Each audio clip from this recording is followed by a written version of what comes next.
Bonjour à tous.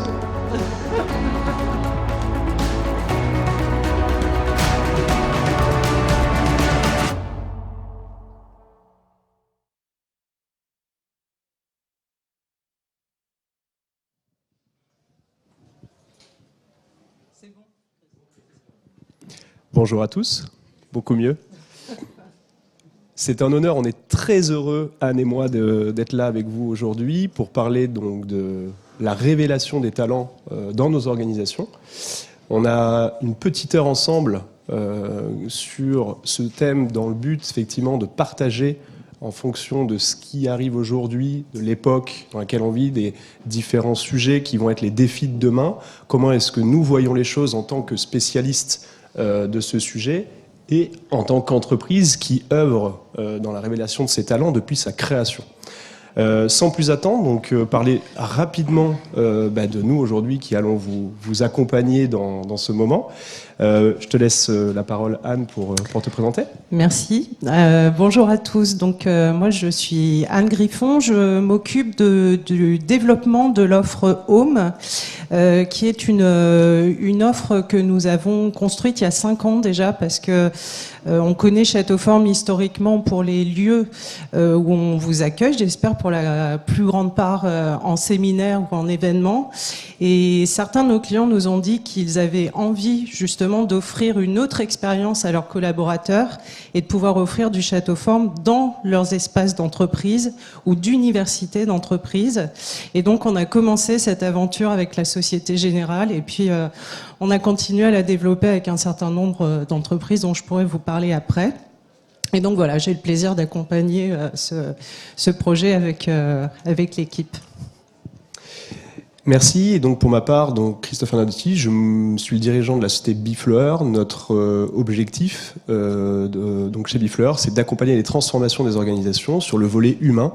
Et on a 2 spécialités, donc l'approche managériale, donc les transformations managériales des entreprises, et les transformations liées à tous les collaborateurs qui entrent dans le cycle de vie du client et donc le parcours expérientiel. Donc aujourd'hui, on va prendre un peu de hauteur. Ce qu'on voulait évoquer avec vous, c'est en termes d'intro assez rapide les différents défis auxquels font face nos organisations. Vous les connaissez puisque vous les vivez au quotidien.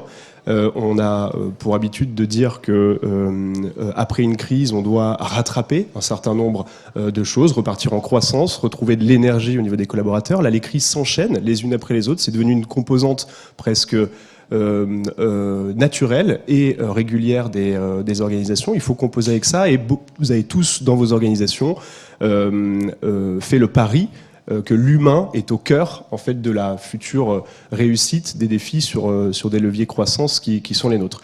Mais il y en a d'autres, la digitalisation aussi. On a vu depuis des années, et le retour d'expérience fait que la digitalisation, la technologie nécessaire donc, chez nos entreprises n'est rien sans le capital humain, donc la capacité des personnes qui créent ces technos et qui les font vivre au quotidien.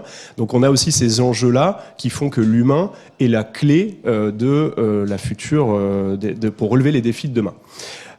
L'autre partie, c'est il y a des défis donc forts pour l'entreprise, mais des défis aussi sociétaux, donc l'entreprise œuvre de tout temps pour relever des défis que vous connaissez tous, d'écologie, mais aussi d'inclusion et tout un tas d'autres sur lesquels on ne reviendra pas. Et tout ça, ça passera par, là aussi, donc les talents que compose une entreprise. Jusqu'ici, on vit tous à peu près la même chose, qu'on soit sur une grande entreprise de taille moyenne, de taille intermédiaire ou des PME. La particularité, c'est que on vit des paradoxes. Le premier qui frappe, c'est que là où on a habitude dans l'histoire, après des crises, d'avoir plutôt un mouvement d'euphorie, donc qui soit business, qui soit de plein emploi, façon de parler, mais en tout cas qui galvanise les foules. Je ne sais pas si vous avez vu, mais nous on est très attentifs aux enquêtes, puisque c'est le meilleur moyen d'avoir un pouls de nos talents.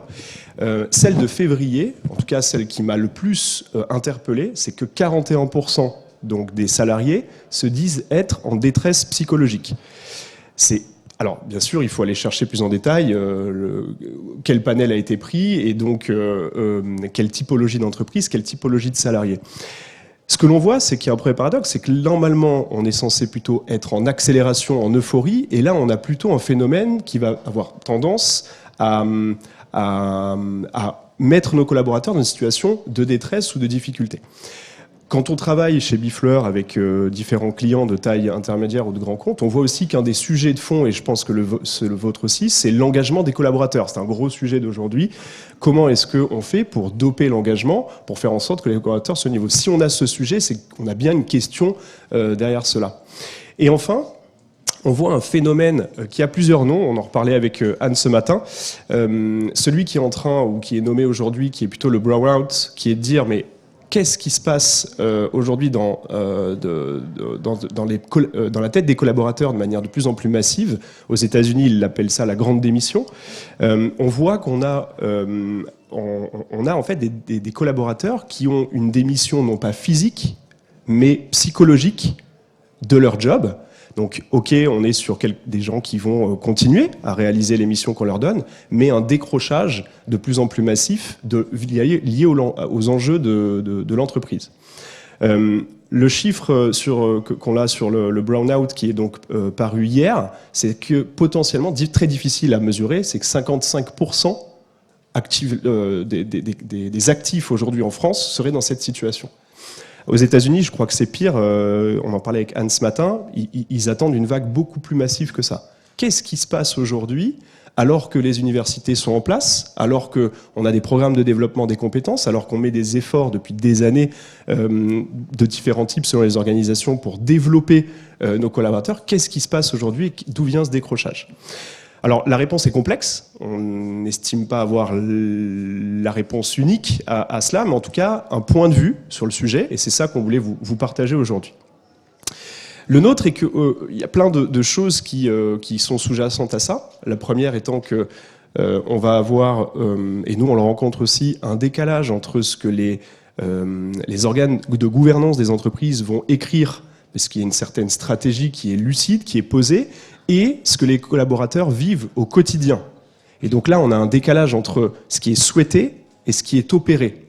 Alors évidemment, les universités d'entreprise ont leur rôle là-dedans, mais le service RS aussi, mais globalement, il y a, selon nous, une nécessité de repenser un certain nombre de choses et qui vont être moins dans la manière de faire. Si on prend par exemple aujourd'hui les programmes qui nous sont demandés d'accompagnement des managers, on est plus sur comment organiser, comment animer une équipe, comment comment développer la motivation, mais qu'il faut sortir de ces carcans-là qui sont ces habitudes dont les managers, par exemple, on a nécessité d'avoir une certaine forme de compétence, mais d'aller plus vers des choses qui sont de l'ordre de la quête de sens, typiquement.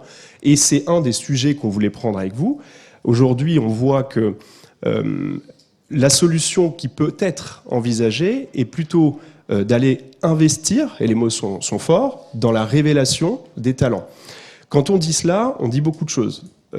Révélation, c'est Anne en parlera vis-à-vis de Châteaufort, mais le sujet étant de faire en sorte que les personnes s'épanouissent au travail et ne soient pas forcément en compétence de réaliser ce qu'on leur demande. Donc là, c'est une approche qui peut être différente ou de côté en fonction du développement de nos encadrants, et des talents, le mot talent qui veut dire qu'on a aujourd'hui dans nos entreprises des personnes qui ont donc non pas des compétences, mais des choses à exprimer au-delà de ça, qui vont amener une plus-value à l'entreprise et qui vont, par un système de reconnaissance, leur permettre de s'épanouir. Quand on a pris l'angle du sens, on a cherché simplement aussi à éclairer ce que ça voulait dire, parce qu'on nous a parlé pendant des années de bonheur au travail, de choses qui étaient peut-être un peu plus personnelles. Le sens, c'est quelque chose, effectivement, qui va aussi faire appel aux valeurs, mais qui est quelque chose sur lequel on peut mieux travailler en tant que dirigeant d'entreprise et service RH et université. Donc le sens, il y a trois grands, quand vous cherchez qu'est-ce qu'il y a derrière ça dans le monde de l'entreprise, il y a trois grands sujets. Qu'est-ce que ça signifie pour moi? Qu'est-ce que l'entreprise fait et est-ce que c'est en lien avec mon système de valeurs?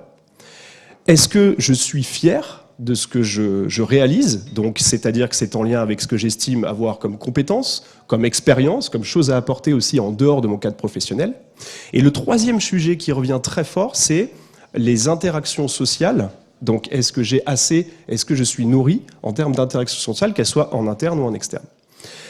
À partir de ça, il y a des études donc, qui ont été cherchées, quels étaient pour les collaborateurs le catalyseur et les freins. Et alors les catalyseurs aujourd'hui, donc je vous les ai évoqués de manière quasiment directe avec le phénomène donc de définition du sens. Aujourd'hui, ce qu'on retrouve, je reprends mes notes pour être sûr de ne pas en oublier, mais c'est effectivement, est-ce que je suis nourri en termes donc, de relations humaines internes, donc ça va être l'ambiance au sein de mon équipe, on n'est même pas au niveau de l'organisation, au sein même donc, du cercle proche, et est-ce que je suis nourri sinon au niveau des relations externes? La deuxième, c'est est-ce que je suis reconnu en termes non pas de performance, mais d'individu? Et là, c'est intéressant, c'est-à-dire qu'aujourd'hui, nous, on est plutôt dans une forme donc d'évaluation des performances, où aujourd'hui, on recherche une forme de reconnaissance de l'individu. Et enfin, est-ce que je sais mettre des compétences qui ne sont pas forcément demandées dans le cadre de mon métier en plus-value vis-à-vis de ce qui m'est demandé? Donc la capacité, finalement, à aller chercher ce que je suis, donc mon talent, en plus au niveau du poste de l'entreprise. Et les freins, là aussi c'est lié à l'étude, donc je voudrais pas en manquer. Pour le coup, le manque de reconnaissance, le processus d'évaluation donc des performances qui est inadapté, la rémunération effectivement qui peut être décorrélée du secteur, les relations managériales et l'autonomie dans le travail. Donc là, on se retrouve effectivement dans une notion qui est intéressante de quête de sens et de définition de ce qui est un catalyseur ou un frein. Et aujourd'hui, nous, en accompagnant les entreprises donc, qui veulent travailler sur ces sujets, on vous donnera tout à l'heure quelques éléments de base de travail, on se rend compte que toutes n'ont pas le même prisme sur la manière de travailler. Aujourd'hui, par exemple, on nous dit, est-ce que vous pouvez former nos managers au management hybride? Mais le sujet n'est pas là. Effectivement, il y a quelques clés qu'on peut avoir sur l'hybridation du poste de travail. Mais le sujet, c'est que l'hybridation remet en question un certain nombre de choses. Et donc, on n'est pas à savoir comment est-ce qu'on fait allumer des caméras sur un Teams, mais qu'est-ce qui se passe d'un point de vue des collaborateurs et des talents, qu'est-ce qui est en évolution et comment est-ce qu'on travaille ça. Alors, avant de rentrer dans la vision plutôt cabinet de conseil, on a plutôt voulu laisser la parole à une entreprise que certaines sont, on trouve matures sur le sujet, et notamment Châteauforme, puisque c'est une entreprise, et Anne en parle mieux que moi, qui s'est construit sur la révélation des talents, c'est d'ailleurs même votre signature. Est-ce que tu peux nous parler un peu de Châteauforme et de comment ça fonctionne? Oui, alors l'idée c'est de vous partager une expérience que l'on a... Donc, Châteauforme a 26 ans et Châteauforme s'est créé sur la base de ses talents. Alors, vous allez me dire, en fait, je vais vous partager plein de choses où c'est beaucoup d'enfonçage de portes ouvertes, finalement, sauf qu'il y a 26 ans, c'était assez révolutionnaire. Et quand on commence comme ça, finalement, c'est beaucoup plus facile. Et c'est peut-être se dire qu'en prenant quelques éléments de ce grand tout, ça peut peut-être permettre de faire avancer les choses dans vos entreprises. Je sais que souvent, quand je fais ce genre de témoignage, on me dit « ouais, mais c'est facile, vous êtes 2000, nous on est 20 000, on est 30 000, comment on fait ?» Donc, bon, je suis pas en cabinet de consulting déjà, donc j'ai pas forcément toutes ces réponses-là, mais je pense que déjà à l'échelle d'une équipe, ça peut être un début. Et puis bon, c'est le principe de la petite graine qui peut peut-être vous permettre, d'aller vers quelque chose de plus grand. Alors, je veux bien la zapette, Christopher, s'il te plaît. Donc, ça c'est notre nouvelle campagne. On l'a sortie. Alors Châteauforme, comme je disais, vous nous connaissez peut-être un peu. On a vécu un peu 2 ans de marasme, puisque l'événementiel. Je suis super heureuse de vous voir tous, sans masque, même si on sait que les chiffres sont pas formidables, c'est pas grave, ça fait quand même beaucoup de bien. Et ça, on l'a pas vu pendant 2 ans. Et nous, c'est notre raison d'être. Voilà, c'est notre raison d'être, de voir des gens heureux de se retrouver, créer du lien. Discuter de leurs problématiques, de ce qui leur tient à cœur, etc. Et nous, ce qui nous tient à cœur, c'est d'apporter de la chaleur ajoutée à ces événements-là. Alors la chaleur ajoutée, plus intangible, c'est difficile à faire quand même.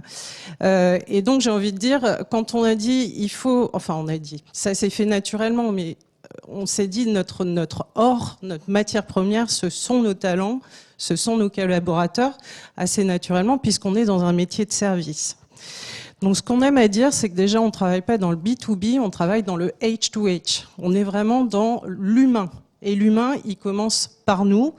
Donc c'est cette fameuse aujourd'hui, ce qu'on a appelé théoriquement la symétrie des talents.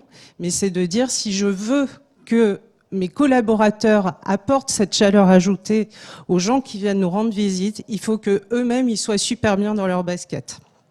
Voilà, c'est ça le bonheur des talents. Et ça commence par des choses très simples. Quand vous êtes en opération, avant dans les hôtels traditionnels, vous aviez un espace de restauration pour les clients et puis bien à la cave au sous-sol, généralement avec très peu de lumière, quelques tables, des chaises et une nourriture souvent un peu dégradée pour les collaborateurs. On s'est dit mais il n'y a pas de raison, ils mangent la cuisine du chef et ils mangent dans la salle à manger où nos clients mangent tous les jours et on les traite exactement de la même manière.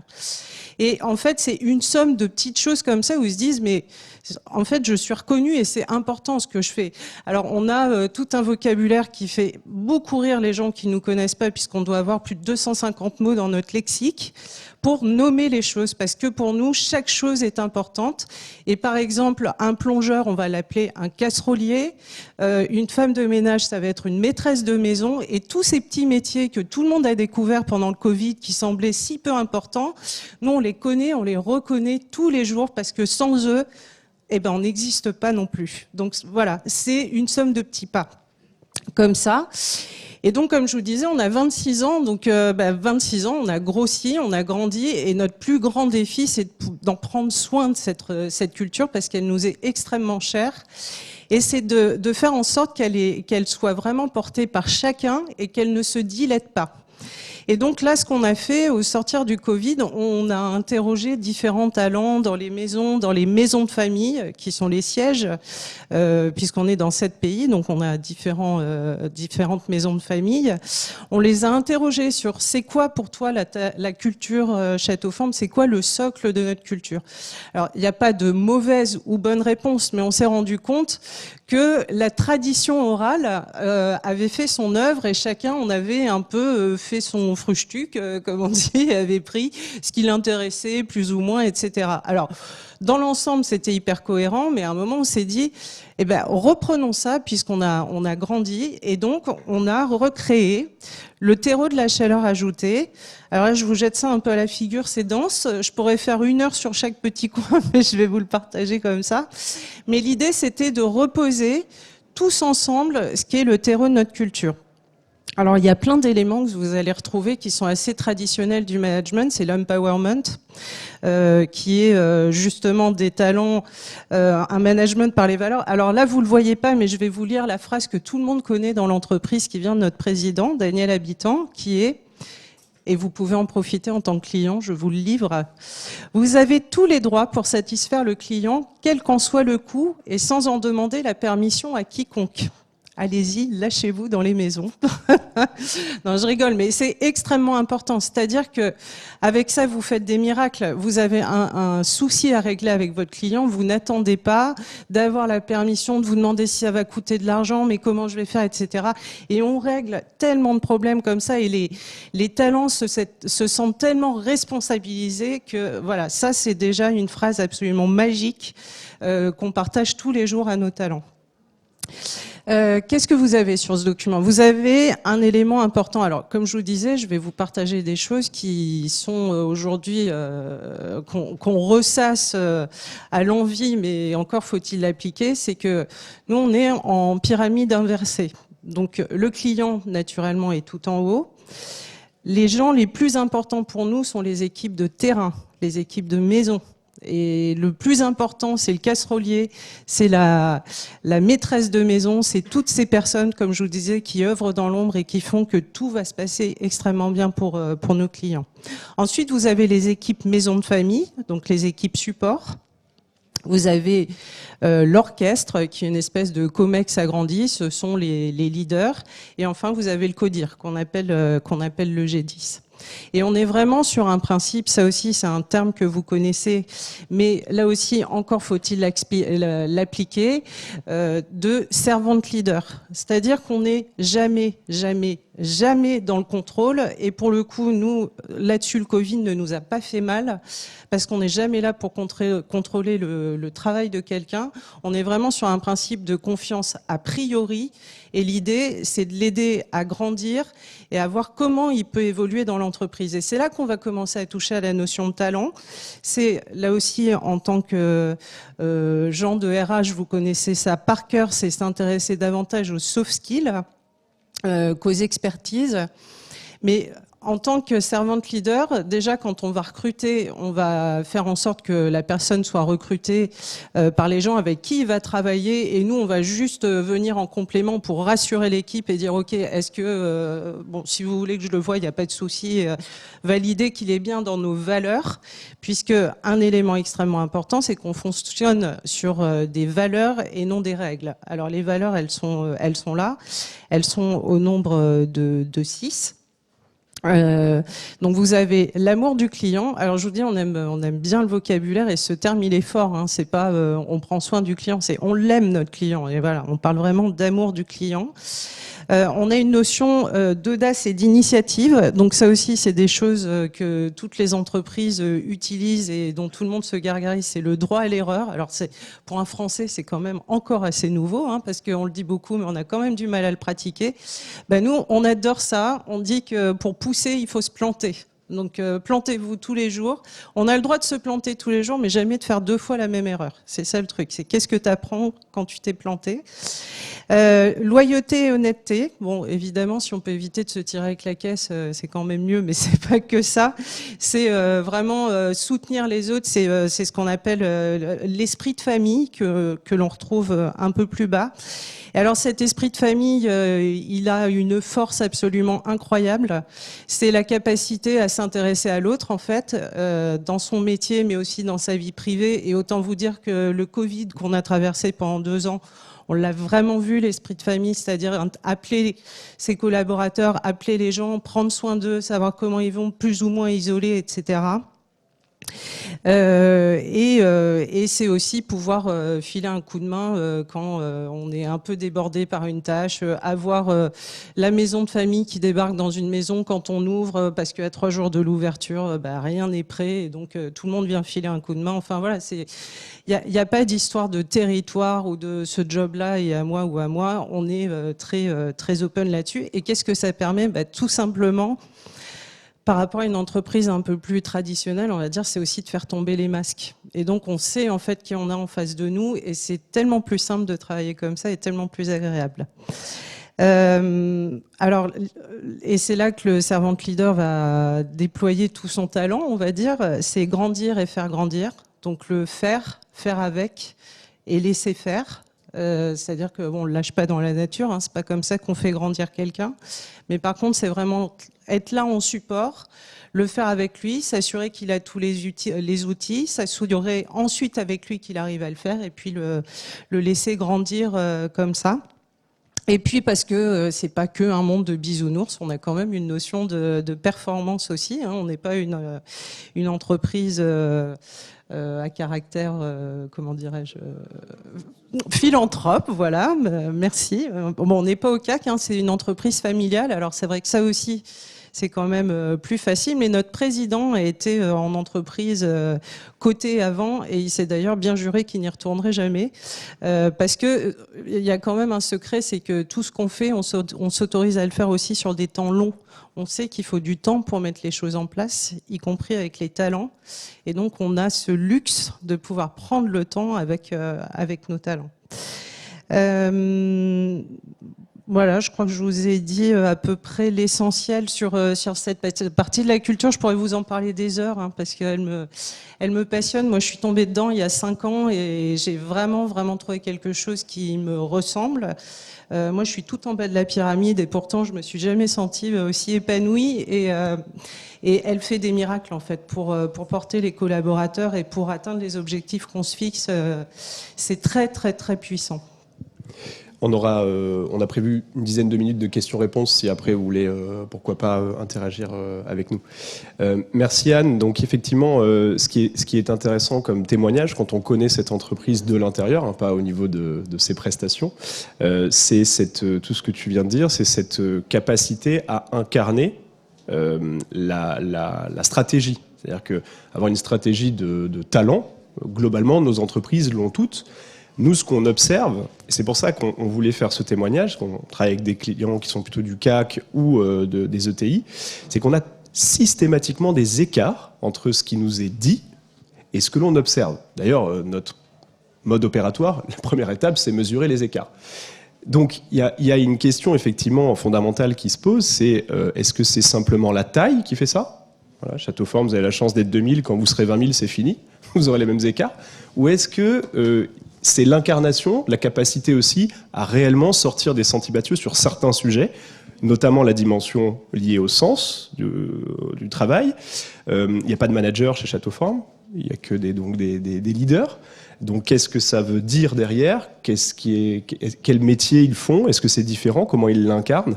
Votre université, c'est une pépinière. Vous avez beaucoup de formations internes, donc il y a ça, et on en reparlera aussi. Et la formation est ouverte à absolument tous les collaborateurs. Tous les talents ont accès aux formations. Il y a des choses qui sont peut-être des détails, mais qui montrent l'incarnation de la volonté de l'entreprise dans sa révélation des talents. Si je prends par exemple on en reparlera juste après, donc dans le parcours expérientiel en fait d'un collaborateur, au-delà du onboarding, on sait que très important et souvent mal fait dans les entreprises, en tout cas pas à la hauteur des espérances, encore plus après cette période Covid où des fois certains n'ont même pas vu quelqu'un en physique pendant un recrutement des 2 dernières années. Vous avez aussi ce retour aux sources. Alors, pour onboarder les talents, on a le compte. Et là, c'est quand même un investissement puisque pendant une semaine, on les emmène dans une de nos maisons. Bon, c'est vrai qu'on a la chance d'avoir des lieux, donc ça. Mais on les emmène pendant une semaine. Et là, vous avez quand même tous les membres du CODIR qui passent. Donc, c'est une fois par mois. Hein, un compte, c'est quand même. Donc, nous, on y passe une journée. Vous avez pas mal de membres de l'orchestre qui passent aussi. Et vous avez des animateurs pendant toute la semaine. Donc, c'est un gros investissement pour nous. Mais c'est là qu'on va mettre des étoiles dans les yeux de nos talents. D'ailleurs, l'idée c'est que ça devienne des magiciens à la fin, et c'est là que le switch doit s'opérer. Au début, ils rentrent dans une entreprise, à la fin, ils sont chez Château Fort. Voilà, c'est pas la même chose.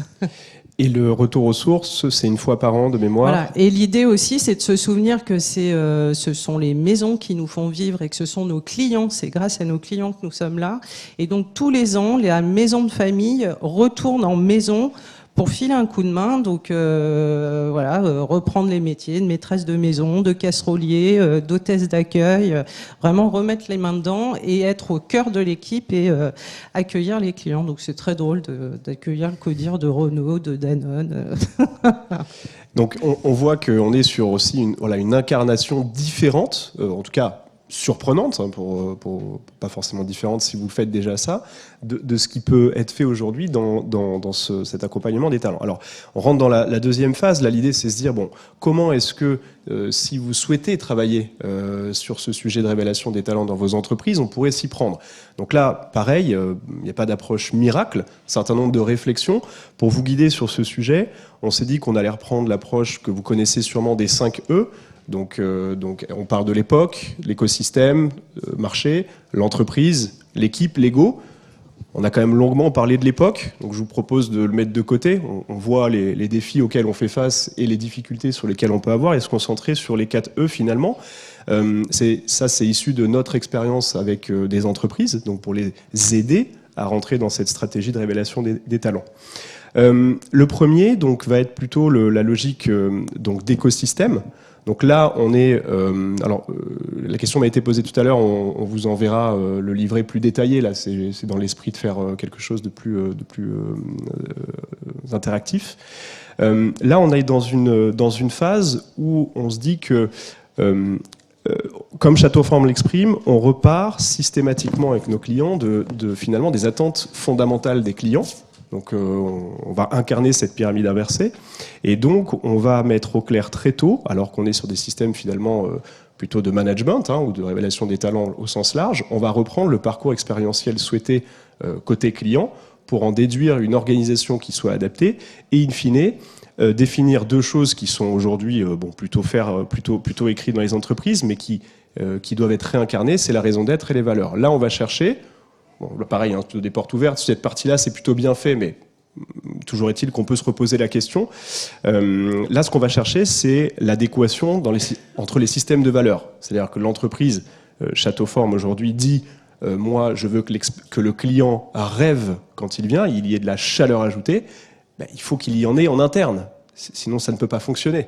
Ou en tout cas, on en est dans des écritures de stratégie de gouvernance. Mais dans la réalité, si ça ne peut pas être incarné, si notamment en plus derrière, on demande à la ligne managériale de faire beaucoup plus de reports que d'accompagnement de l'humain.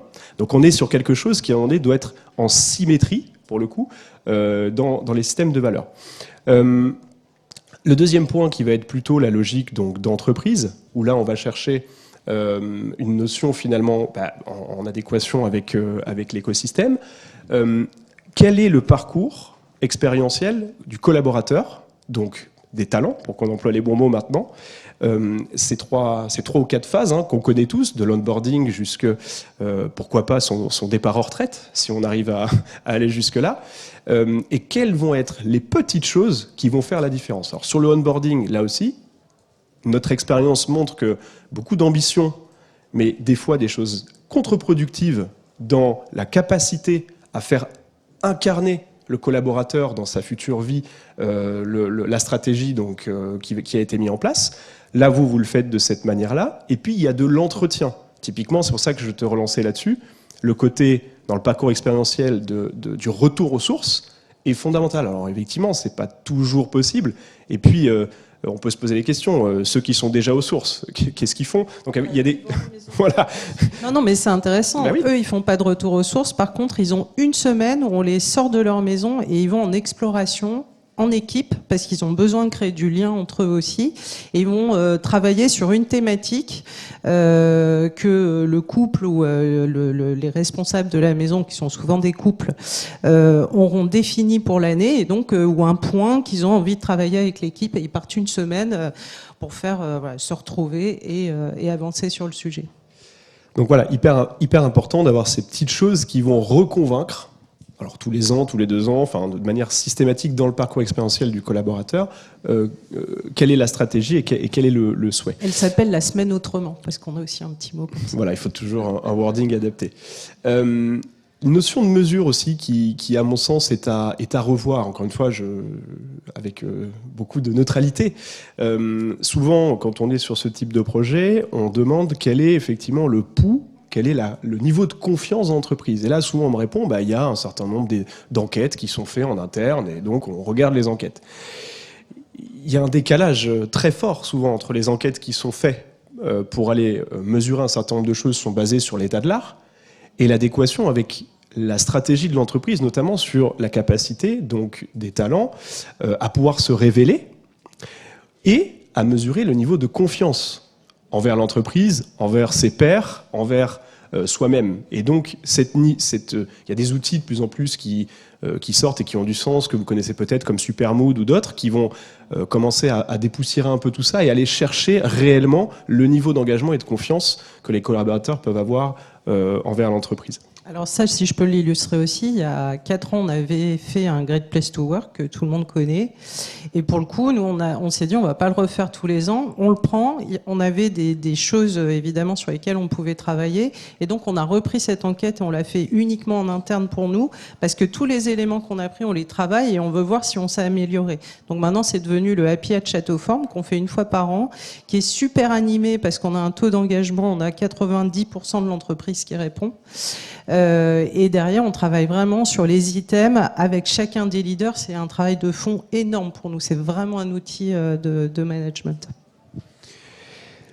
À partir de là, donc effectivement, on l'a dit, entretenir tout ce qui va être les conditions fondamentales, bon là ça c'est notre job au quotidien, hein, donc on l'a vu, la rémunération est aussi un frein dans certains cas, mais c'est pas toujours des choses qui sont mises en avant, mais voilà, il y a un certain nombre de choses, on connaît tous dans l'engagement des collaborateurs sur lequel il faut respecter. Tout ça, effectivement, c'est au niveau de l'entreprise que ça se passe.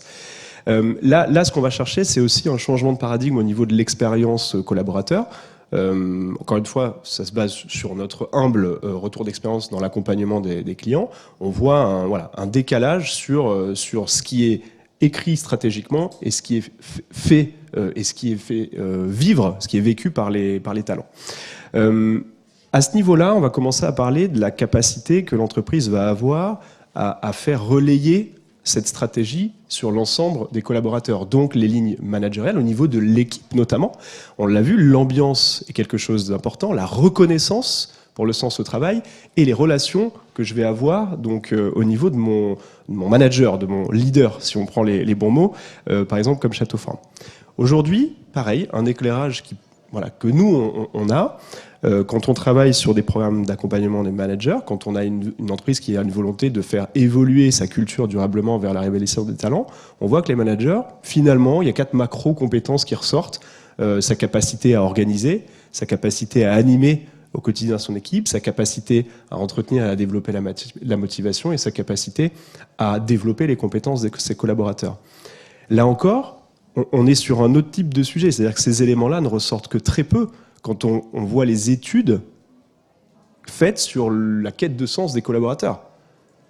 Les sujets, nous pensons que les sujets doivent être plus aujourd'hui portés sur, si on prend les managers qui vont permettre de relever les défis de demain pour l'entreprise par la révélation des talents, vont être plutôt d'être des relais de la culture, des valeurs et du sens de l'entreprise. Ok ?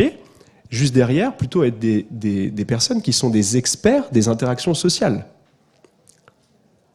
Aujourd'hui, vous avez plutôt des lignes managériales, plus on redescend, qui sont dans une logique de report, dans une logique d'animation, d'organisation.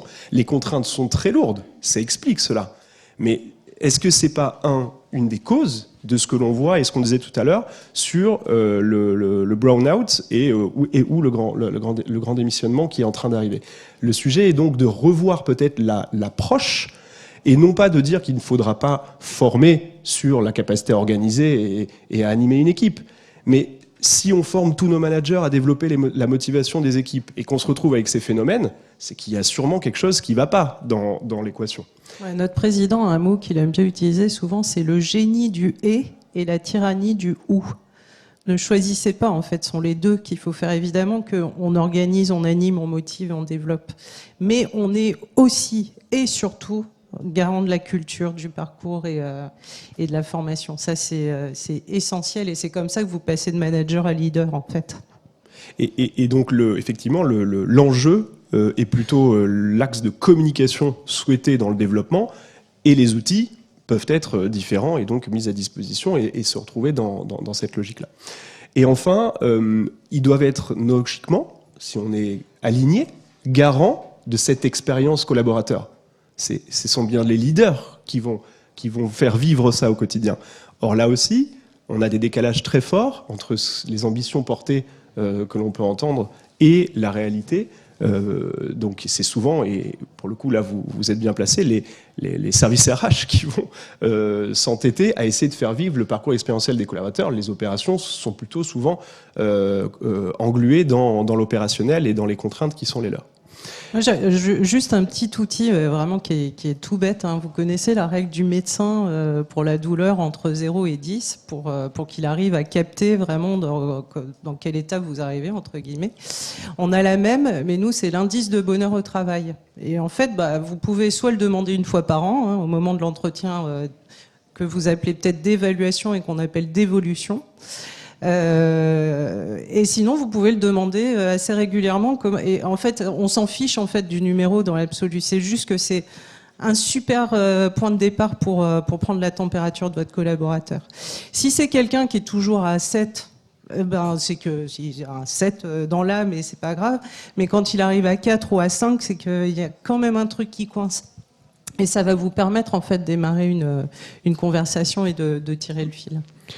Effectivement, et donc là, j'y vois une importance supplémentaire à, par exemple, former des managers à manager à distance. C'est là, peu importe la distance ou le présentiel, c'est aller chercher, l'écoute, effectivement, ceux qui peuvent être à l'aise avec la fenêtre de Johari, tous les angles morts que l'on ne voit pas et qu'on voit de moins en moins, effectivement, avec la distance, mais qui existaient déjà avant. Et donc, c'est le rôle principal aujourd'hui du manager dans une entreprise qui souhaite révéler ses talents.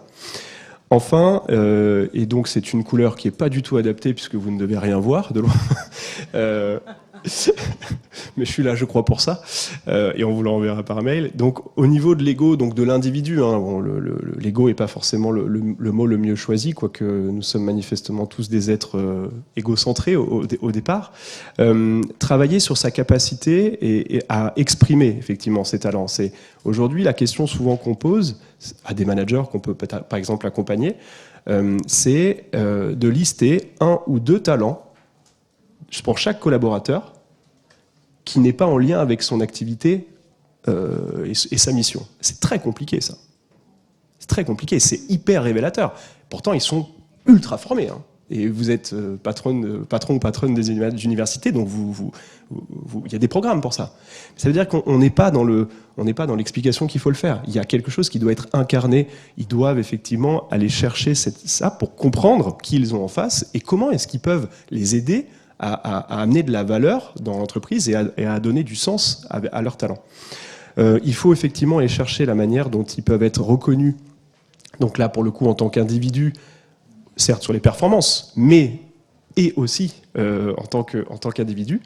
Et donc, il y a un sujet qui revient aussi sur lequel on travaille, alors peu importe, selon la taille des organisations, ça peut être plus ou moins difficile, c'est la capacité que l'on va avoir à faire participer tous les collaborateurs donc à l'évolution de leur service. Leur entreprise, c'est peut-être un peu gros pour certaines, mais en tout cas de leur service. Ce que tu évoquais tout à l'heure sur effectivement le retour aux sources inversées, c'est-à-dire quand vous avez des casseroliers qui viennent peut-être au service marketing, très intéressant de les faire, pourquoi pas, participer à des projets qui vont aller jusqu'au bout. Donc là, on sent qu'on a quelque chose qui va permettre d'investir sur la quête de sens du collaborateur, qui va sortir de ses tâches pour aller chercher quelque chose qui est différent.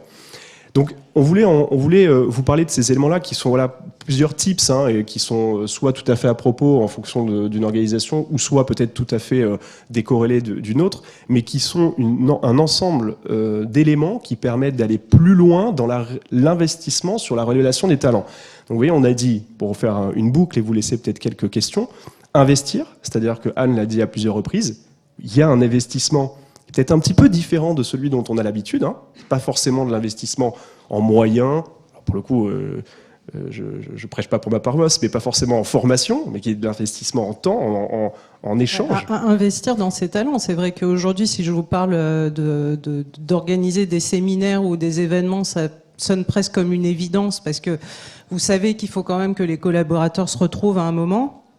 En revanche, quand je vous parle de Home, qui est investir tous les jours, savoir accueillir et proposer autre chose à ses talents, là, l'entreprise commence à se gratter la tête en disant attendez, ça va me coûter quand même un peu cher. Ça dépend en fait de ce que vous voulez faire. Quelle est votre problématique ? Est-ce que pour vous, le talent est un centre de coût ou un centre d'investissement ? Déjà, à vous de choisir. Effectivement, donc il y a une logique d'investissement, de changement, effectivement, pourquoi pas d'habitude aussi, sur la manière dont on veut développer. Aller chercher, à notre sens, plutôt donc le côté révélation, le mot est important, c'est-à-dire la capacité que l'entreprise va pouvoir avoir d'un point de vue systémique à faire en sorte que les collaborateurs se livrent sur des choses qui ne sont pas forcément de leur fiche de poste, pour parler clairement, et donc talent, parce qu'effectivement, on a tous des choses sur lesquelles on peut appuyer et sur lesquelles les managers doivent être en mesure de savoir, entre guillemets, sur quoi est-ce qu'on peut appuyer et sur quoi est-ce qu'on va faire en sorte de donner du sens. Donc voilà ce qu'on voulait vous dire pendant 40 minutes, donc il nous en reste 7, je crois que je suis bon sur le timing. Vu qu'on n'est pas dans une grande salle, si vous avez des questions sur sur ce qu'on vient de dire, sur du retour d'expérience, sur de l'approfondissement, on est là pour y répondre. Bonjour. Bonjour.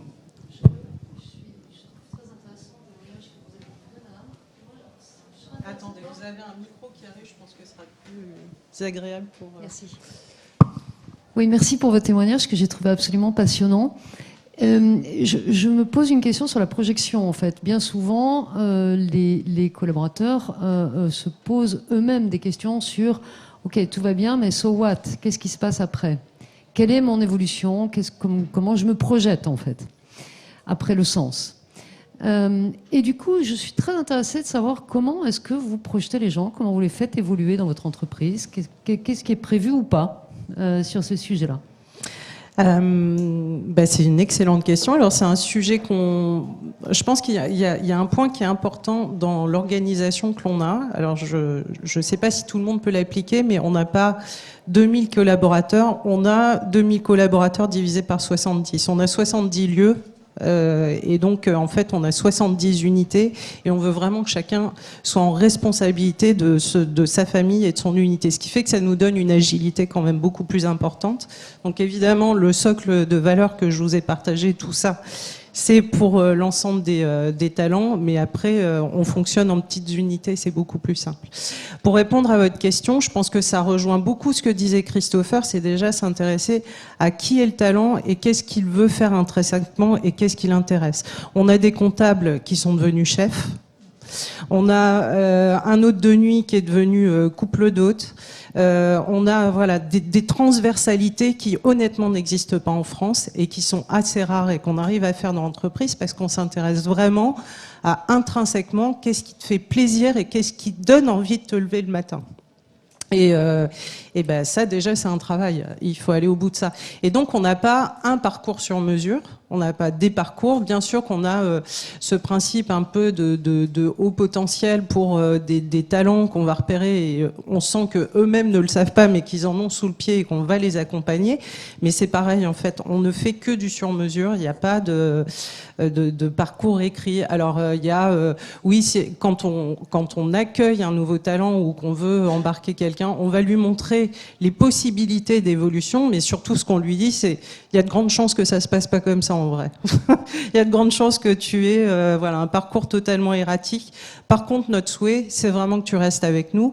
Donc, on a aussi beaucoup de rites dont je vous ai pas parlé, mais célébrés. On célèbre les 5 ans, les 10 ans, les 15 ans, les 20 ans, et on a des 15 ans et des 20 ans. On sait qu'on a ce churn à 3-5 ans qui est tellement important, et nous, on les fête nos 5 ans, et on arrive quand même à garder les talents, à avoir un taux de rétention un peu plus élevé. Donc j'ai pas répondu, je suis désolée, il n'y a pas de recette magique parce qu'on l'a pas trouvé. On fait que du sur-mesure. C'est une réponse en soi. En tout cas, sur la transversalité forte, oui. C'est hyper important, je l'ai honnêtement pas trouvé ailleurs, cette hyper transversalité. J'aurais encore plein d'autres questions parce que en fait, vous ouvrez des brèches, mais vous parlez pas du tout de méthode et je trouve que c'est assez intéressant parce que comment les gens savent quelles sont les perspectives qu'ils peuvent avoir quand on est sur un réseau comme vous l'avez exprimé, comment ils sont au courant, etc. Donc il y a beaucoup de choses. Moi, je suis très intéressée. Je peux peut-être vous donner un petit tips pour les maisons qui peuvent être détachées de la maison de famille. On a mis en place ce qu'on appelle un principe de parrain et marraine. Alors les parrains et marraines sont encore moins des leaders, mais sont des gens qui vont être là pour accompagner le couple ou le responsable du lieu dans ses coups de gueule, ses questions, son parcours, son évolution, etc. Parce qu'il peut avoir aussi un peu cette solitude du dirigeant à une échelle moindre. Et donc, il va vraiment être là pour être son Gemini et l'accompagner dans tous ces questionnements.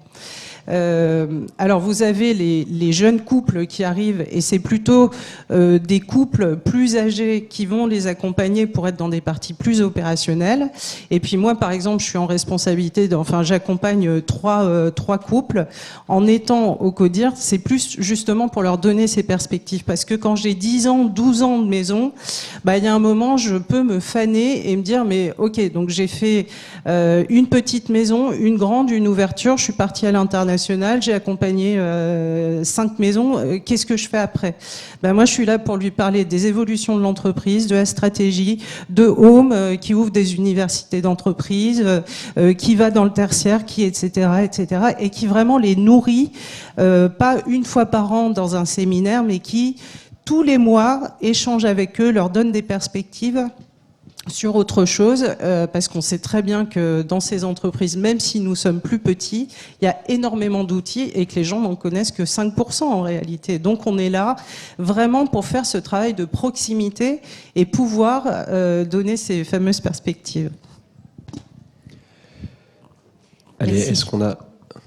Bon, je crois qu'on a 1 minute. Si vous avez une autre question, Allez, la DER. on n'aura pas le temps. Bon, merci en tout cas. Donc c'est l'heure Merci à de vous. clôturer. Effectivement, on a